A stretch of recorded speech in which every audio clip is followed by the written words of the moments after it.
जय Jagannath. Hello friends, आज ये वीडियो आम +3 third semester MDC educational thinkers of modern India रो आम क्वेश्चन पेपर जोटा 2025-26 रो आम आंसर डिस्कशन करबा। देखो जो मानकर आगु को एग्जाम अछि तो सेमानक पई ए क्लास टी बहुत इंपोर्टेंट हबो। को बळा क्वेश्चन आछि देखंतु ता सहित मु सिलेक्शन लॉन्ग क्वेश्चन मध्य सब प्रोवाइड कर देमी। Unit wise selection long question मु प्रोवाइड करमी ए क्लास रे।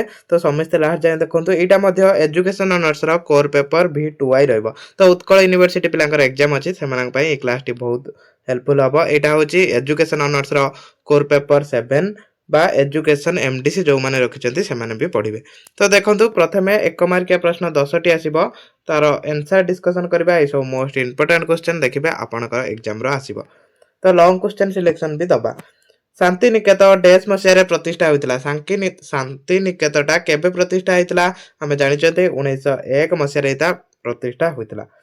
पूर्णांग शिक्षार प्रवर्तक डैश अटंती। ए पूर्णांग शिक्षार प्रवर्तक किए ना श्री अरविंद होचंती पूर्णांग शिक्षार प्रवर्तक। एटा हमें सब क्लास करिसंती, जो माने क्लास देखि नांती जायकि प्लेलिस्ट चेक करि परिबे। Educational thinkers of modern India लेखिकी जय जगन्नाथ स्टडी लिख देबे, सब जाय क्लास पाई परिबे। मौलिक शिक्षा डैश कर अवदान थिला। मौलिक शिक्षा कार थिला? महात्मा गांधी कर थिला। देखंतु केते सहज क्वेश्चन आछि। सत्यवादी वन विद्यालय डैश नाम रे परिचित। एटा को कोन गोपबंधु दास का विद्यालय नाम रे मध्ये एटा परिचित। गांधीजी शिक्षादान पई डैश को माध्यम रूपे गुरुत्व देइथिले। शिक्षादान पई गांधीजी कहा को माध्यम रूपे गुरुत्व देइथिले? से कहिथिले मातृभाषा रे शिक्षा दिया जिवो। मातृभाषा होची गोटे माध्यम जहा द्वारा हमें शिक्षादान करि परिबा। तापरे शिक्षार लक्ष्य होची मनुष्य प्रस्तुति करिबा। डैश मत देइथिले। एटा किए मत देइथिले? एटा स्वामी विवेकानंदଙ୍କର मत थिला। डैश का मतरे जेउठी प्रतिबंधक अछि सेठारे अज्ञता अछि। एटा का मत थिला? एटा शंकराचार्यଙ୍କ मत थिला। तापर मौलिक शिक्षा को मध्य नय तालीम बा डैश स्कीम को जाय। वर्धा स्कीम को जाय हला। एटा वर्धा स्कीम को जाय। प्रथम आर्य समाज दयानंद सरस्वती डैश ठारे प्रतिष्ठा करथिले। कोउठारे? से बॉम्बे ठारे प्रतिष्ठा करथिले।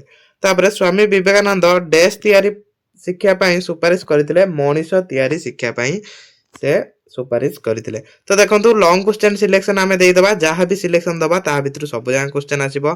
तो सबिस्ते कोन करंतु लास्ट जाय देखंतु केई भी वीडियो को स्किप करंतुनी। 2 मार्किया प्रश्न कोबळा आछि ग्रुप बी रे 9 टी आसीबो। सब जांका 50 शब्द लिखिबे, बेसी लिखिबेनी केई। जदि भी गुटे पेज लिखुचंती से 2 मार्क ही मिलिबो। तो 50 शब्द रे सब लिखिबे, बेसी लिखिबेनी।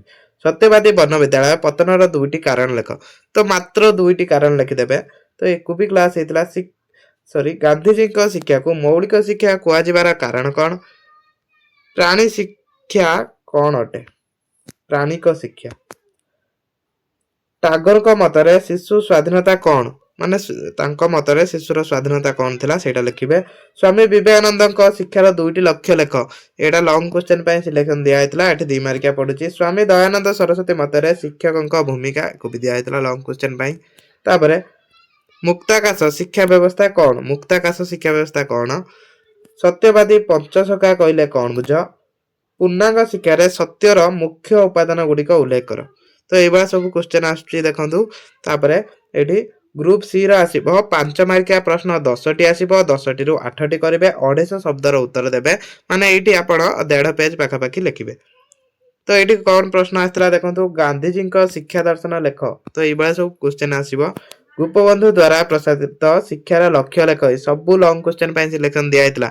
आगुरु देइथिनी एबे भी मु आउथरे देइ देबी हला। उत्कल यूनिवर्सिटी पिला बहुत हेल्पफुल हबा आपनकर। पूर्णांग शिक्षार वैशिष्ट्य गुड़िक उल्लेख कर।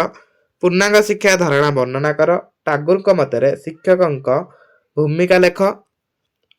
नूतन बालक शिक्षण संघ कौन?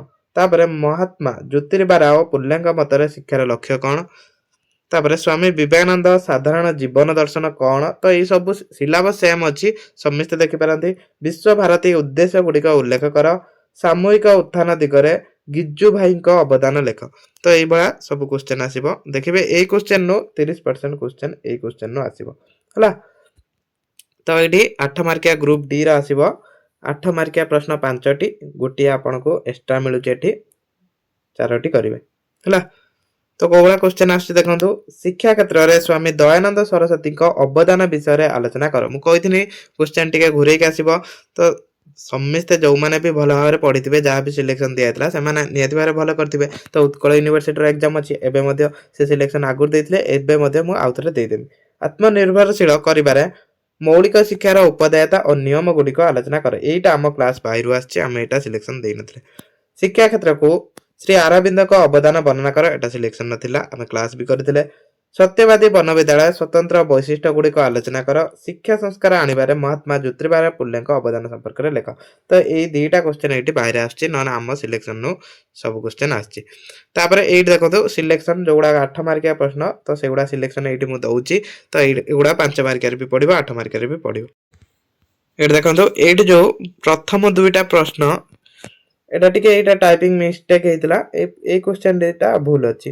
ए जो स्वामी विवेकानंद सरस्वती अछि एटा करिवे कोन स्वामी दयानंद सरस्वती हला ए विवेकानंदटा एठी हमर कोन हेछि ना टाइपिंग मिस्टेक हेछि स्वामी दयानंद सरस्वती तापर जहाँ भी क्वेश्चन थिला पढ़िबे एटा स्वामी दयानंद सरस्वती तो यूनिट 1 ना कोन रहउछि प्रथम सिलेक्शन क्वेश्चन देखंतु स्वामी एटा विवेकानंद भूल टाइपिंग हेछि हला स्वामी दयानंद सरस्वती का जीवनी और शिक्षा दर्शन विषय लेख तो जीवनी बेसिक आसु नाही समस्त शिक्षा दर्शन ऊपर ध्यान देबे तापर स्वामी दयानंद सरस्वती का मतरे शिक्षार लक्ष्य पाठ्यक्रम शिक्षादान पद्धति किपरि हेबा उचित एटा वेरी वेरी इंपोर्टेंट क्वेश्चन 5 मार्किया भी आसीबो तापर विवेकानंद जीवन दर्शन किपरि थिला वर्णना कर एटा जीवन दर्शन बा एटा ताको शिक्षा जगत को अवदान हला तो एटा भी पढि पारे विवेकानंद शिक्षा जगत को अवदान अवदान विषय लेख तो क्वेश्चन एमते घुरे के आसे तो ये ब्राकेट रो शो करेछि विवेकानंद का शिक्षार लक्ष्य पाठ्यक्रम और शिक्षक भूमिका किभଳି थिला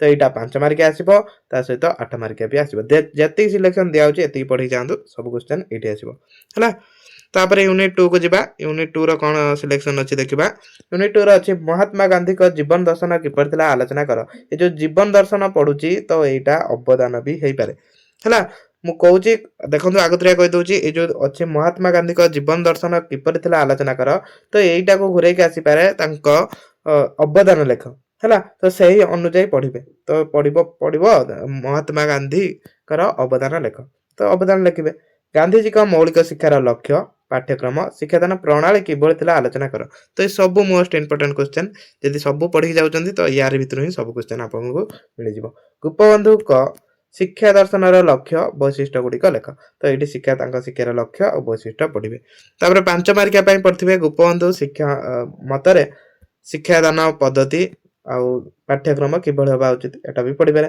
गोपबंधु को शिक्षा क्षेत्र में अवदान विषय आलोचना कर सत्यवादी वन विद्यालय है ये अवदान पढ़ने सत्यवादी वन विद्यालय विषय लिखे आ जदि भी सत्यवादी वन विद्यालय विषय पढ़ुची तो यहाँ लिखे तो यहाँ दुईटा क्वेश्चन को गोटे आंसर बुझेब तापर यूनिट 3 रो कोन रहिछि सिलेक्शन क्वेश्चन रविंद्रनाथ ठाकुर शिक्षार अर्थ लक्ष्य वैशिष्ट्य गुड़िक लेख तो यहाँ मोस्ट इंपोर्टेंट रहिबो शिक्षा क्षेत्र को रविंद्रनाथ ठाकुर को अवदान समृद्ध रे निज भाषा रे बुझाइ लेख जोटा तांका अवदान कोन थिला शांति निकेतन और विश्व भारती तो यहाँ भी पढ़ी पारे रविंद्रनाथ ठाकुर शांति निकेतन और विश्व भारती विषय लेख बा तांका अवदान तो ये दुईटा थिला हला शिक्षा क्षेत्र को से अरविंद अवदान विषय लेख अरविंद को शिक्षा दर्शन जोटा सेटा होछि तांका अवदान तापर श्री अरविंद मतरे शिक्षार अर्थ पाठ्यक्रम शिक्षादान पद्धति लेख तो ये सब मोस्ट इंपोर्टेंट क्वेश्चन सिलेक्शन जति दिया होछि सेति पढि जिवे तापर यूनिट 4 रहइबो पुल्लेंग मतरे शिक्षार लक्ष्य उद्देश्य को आलोचना कर पुल्लेंग मतरे शिक्षार लक्ष्य उद्देश्य कोन थिला नारी शिक्षा क्षेत्र रे पुल्लेंग अवदान लेख इमिति हे पारे खाली पुल्लेंग अवदान शिक्षा क्षेत्र रे पुल्लेंग अवदान लेख तो एठी म करछि कोन नारी शिक्षा क्षेत्र रे जातीय शिक्षा नीति 2020 गिजु भाई बादेक एक समीक्षा करना क्षेत्र में तुम निजस्व मत प्रदान कर हुए तो यहाँ 5 मार्किया पढ़ी पारे 8 मार्किया न आसी पारे गिजु भाई बादेक मतरे शिक्षार लक्ष्य पाठ्यक्रम और शिक्षादान प्रणाली एवं शिक्षकों भूमिका किभଳି हेबा आवश्यक तो ये सब 5 मार्किया देखिए या भीतर बहुत क्वेश्चन जोड़ा 5 मार्किया आसीबो तो सेति समस्ते भल भाव प्रिपेयर हो जातु उत्कल यूनिवर्सिटी एग्जाम अच्छी समस्ते भल भाव प्रिपेयर होतु जय जगन्नाथ।